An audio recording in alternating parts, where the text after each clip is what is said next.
Sí, claro. A mí también me parece. Sí. Llegó el momento de conocer la historia de Cristina Musumeci. Vamos a presentarla con este tape.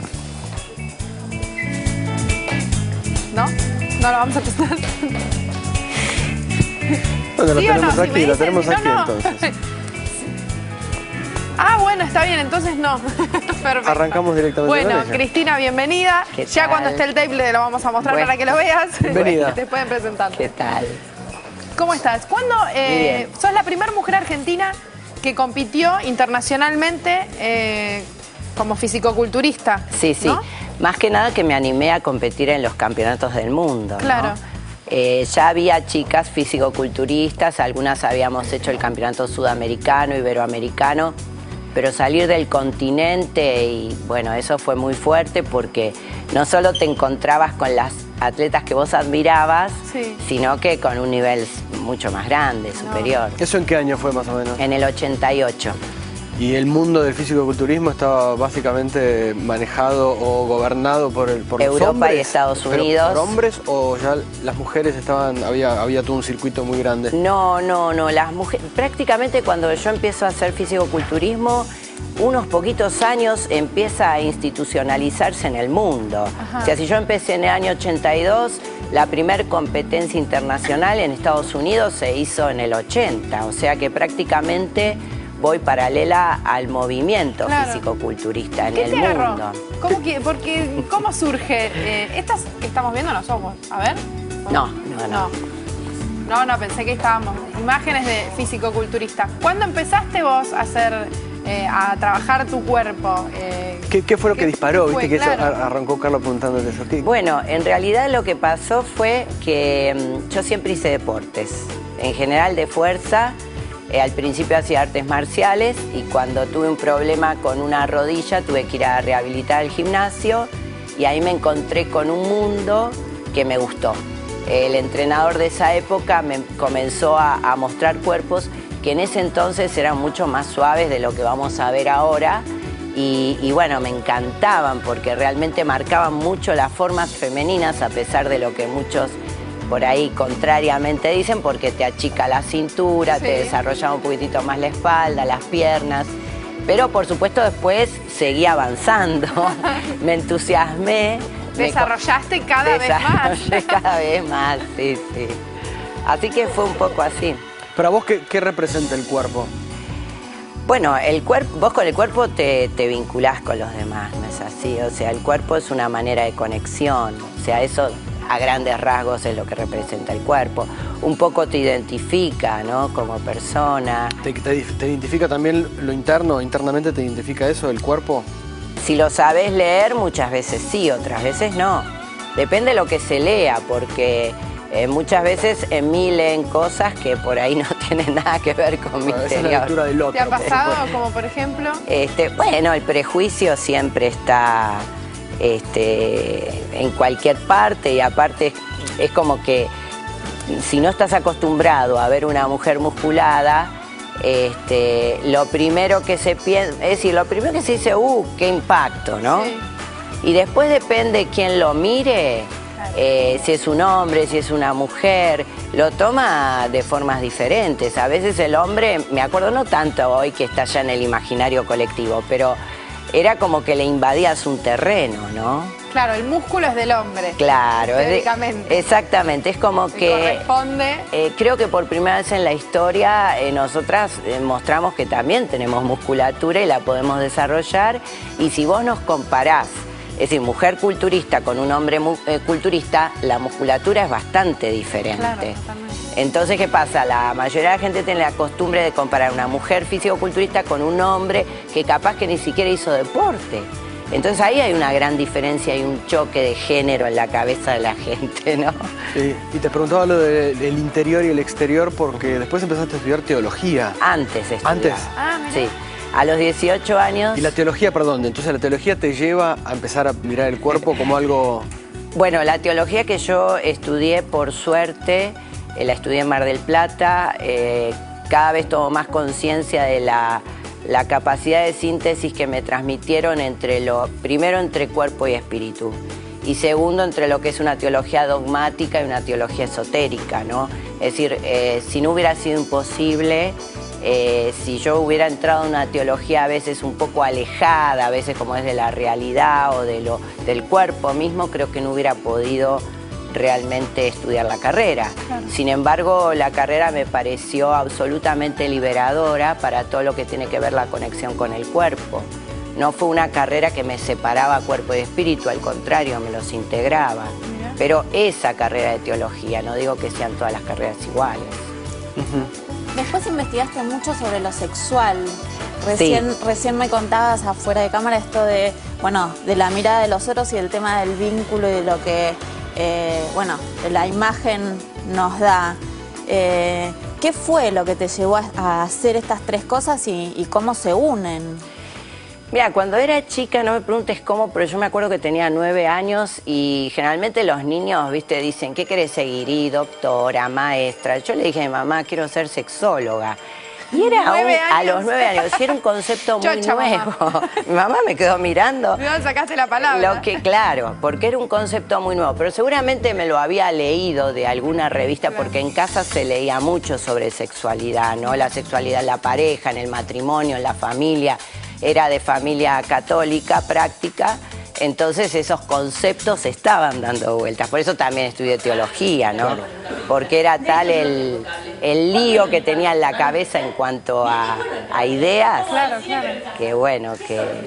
Eso que estamos viendo y escuchando son imágenes de Fetiche, una obra que José María Muscari, director, actor, dramaturgo, también obsesionado, fanático, apasionado de los cuerpos y del físico-culturismo, dirigió y habla de vos la obra. Sí, habla de mí.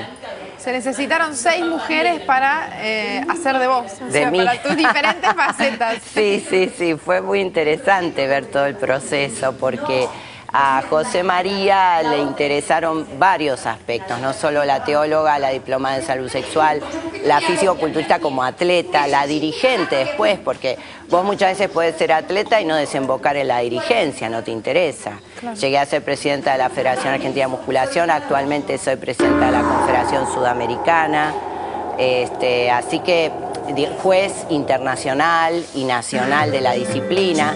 Quiere decir que todo eso a José le interesaba, cómo se jugaba la parte masculina en mí, también lo colocó como un personaje. Después toda la temática con la nutrición, que es bastante difícil, porque una de las cosas más difíciles que tiene el culturista es la nutrición. No solo la práctica deportiva, sino va paralelo a una dieta extremadamente... ¿Y cuál es esa dieta? Bueno, fundamentalmente basada en proteínas, hidratos de carbono, pero los justos para entrenar.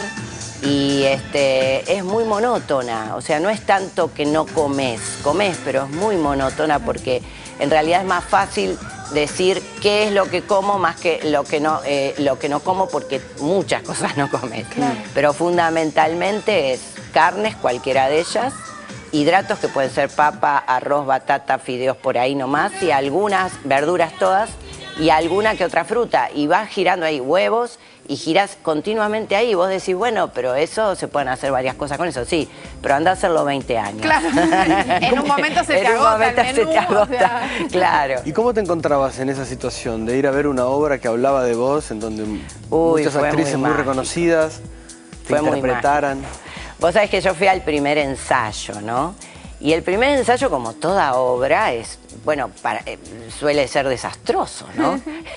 Pero yo, claro, estaban hablando de mí y yo estaba en un rinconcito, y a pesar de que estaba toda desarmada la obra, sin vestuario, las actrices con el libreto en la mano, no tenía nada de magia la obra, pero a mí me impactó porque fue algo que yo dije, wow, aparte ver a las actrices, fíjate qué actrices que son, y para mí fue realmente un halago impresionante, que María Fiorentino haga de la parte intelectual, que Eda Bustamante haga la diplomada en salud sexual, fue muy cómico.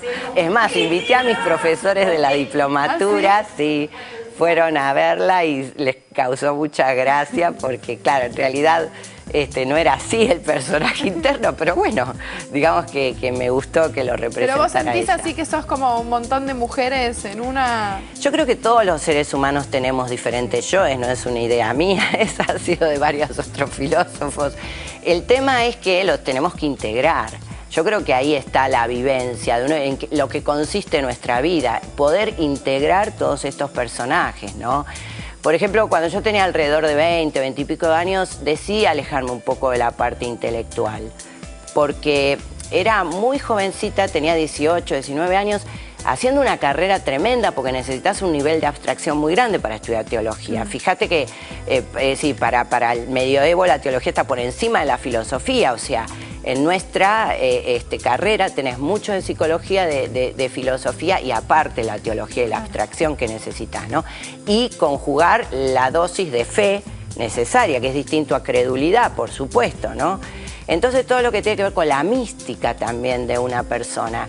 Y me acuerdo que estaba por recibirme, que ya tenía que dar la tesis y tenía 23 años y decidí no darla y todos me decían, no, vos porque no te querés recibir, la clásica interpretación.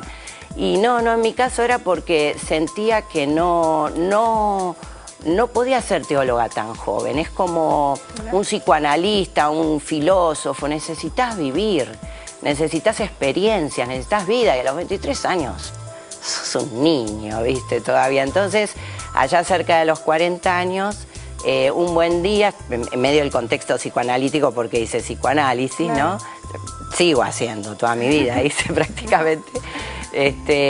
Decidí dar la tesis. Y fue bastante engorroso porque me encontré con una universidad que ya no me reconocía a mí quién era. Entonces tuve que terminar la carrera con 2 abogados. ¿Por qué no reconocían quién eras? Y porque, o sea, sabían quién era, sí, pero no, tuve 15 años en el medio que me desaparecí de la carrera y me dediqué al fisicoculturismo. Claro. Entonces, cuando fui a la carrera nuevamente a querer terminarla, a dar la tesis, el rector de esa época no le pareció que pudiera recibirme, ya que varias veces había estado en la televisión en bikini, la misma bikini que uso en la playa, con la que compito, a lo sumo otro color, y no le pareció prudente una teóloga así. Entonces, ¿qué pasa? No me lo dijo con claridad, no me lo dijo con claridad. Puso excusas muy serias, a las cuales yo iba a ir saltando una de a una, pero era muy difícil volver a... Pretendía que diera 23 materias, escrito oral, de las que ya había dado, de las elegidas a dedo, las más difíciles. No, claro. Y por suerte me encontré con una abogada que me la cruzó la vida así.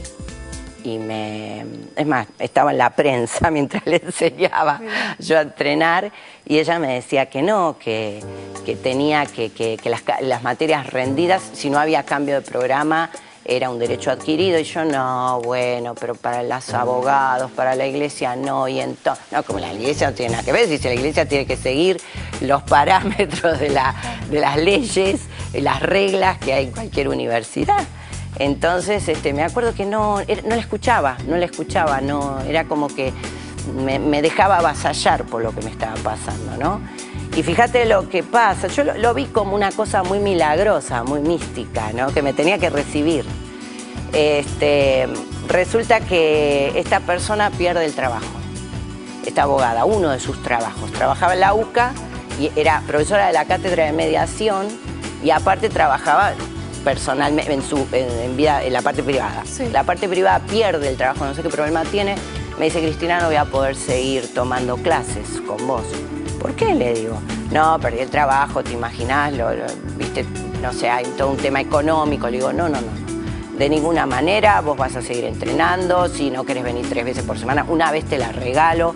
No te lo voy a poder pagar. Sí, vení, insistí. Y no quería saber nada porque eran esas personas que por ahí no aceptan un regalo de esa forma. Claro. Y le dije, ya sé lo que vas a hacer. ¿Me lo vas a cambiar? Me lo vas a pagar, vos que decís que es tan sencillo esto, resolviendo mi problema. Y me lo resolvió.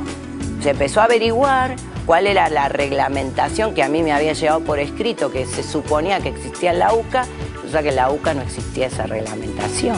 Mirá. Y así fuimos de un organismo a otro, sí, me recibí, sí, tuve que dar una materia que yo consideraba que me faltaba, que en esos 15 años que fue la doctrina social de la Iglesia, y después hice la tesis basada en un tema de la doctrina social de la Iglesia, que es la pobreza a la luz de las bienaventuranzas. Cristina, gracias. Tenemos que terminar la nota porque nos quedaríamos hablando media hora más. Sí. Gracias, muchas gracias por gracias a venir a ustedes por contarnos invitarme un poco de tu historia. y a poder contar esto, sí. Gracias. Que es muy lindo, de nada.